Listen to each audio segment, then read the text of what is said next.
Bambi. Une belle journée printanière, un tout petit cerf était né.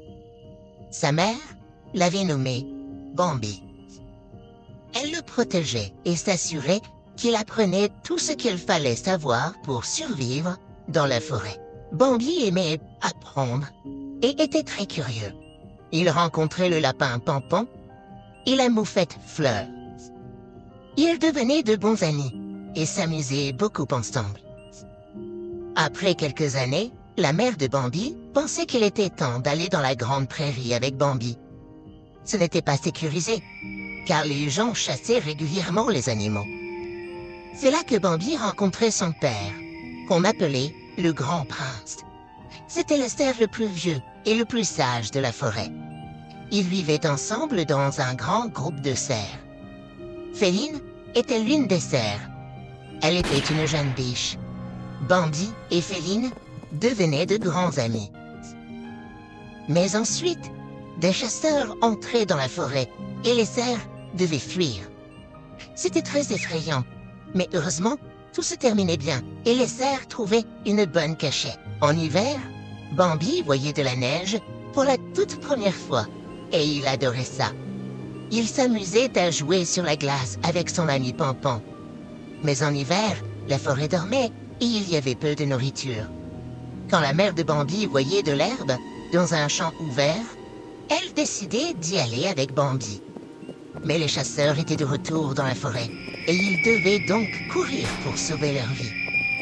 Cours, Bambi, et ne retourne pas. Continue à courir. Bambi entendait sa mère crier. Un coup de feu retentissait, mais Bambi ne se retournait pas.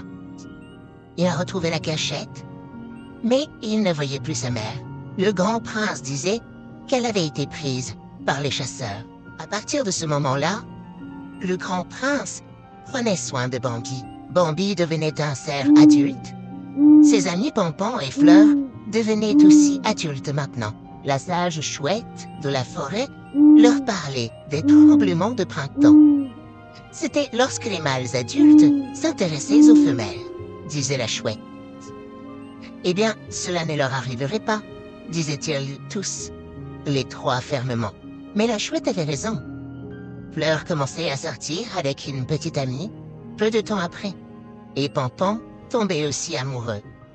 Bambi montrait aussi plus d'intérêt que d'habitude pour son amie Féline. Mais il n'était pas le seul. Il y avait aussi un autre cerf qui était intéressé. C'était un cerf très ennuyeux, et il devenait même tellement ennuyeux qu'il y avait une bagarre entre lui et Bambi. Heureusement, Bambi arrivait à repousser le cerf. Ensuite, le danger menaçait à nouveau les amis. Les chasseurs étaient de retour, et ils étaient nombreux. Les animaux fuyaient dans les bois, mais beaucoup étaient visés. Féline partait à la recherche de Bambi, mais était menacée par des chiens de chasse. Bambi trouvait Féline. Quand il se battait avec les chiens, il était blessé à la jambe. Son père voyait ce qui se passait et criait à son fils de se lever et de courir. Le feu, qui avait été allumé dans le camp des chasseurs, était attisé par le vent si bien que bientôt toute la forêt était en feu. Bambi parvenait à s'échapper vers un endroit sécurisé avec son père et Féline. Au printemps suivant, deux doux petits cerfs étaient nés. Féline donnait naissance à des jumeaux. Bambi regardait depuis une haute montagne avec son père et se sentait très fier de sa nouvelle famille.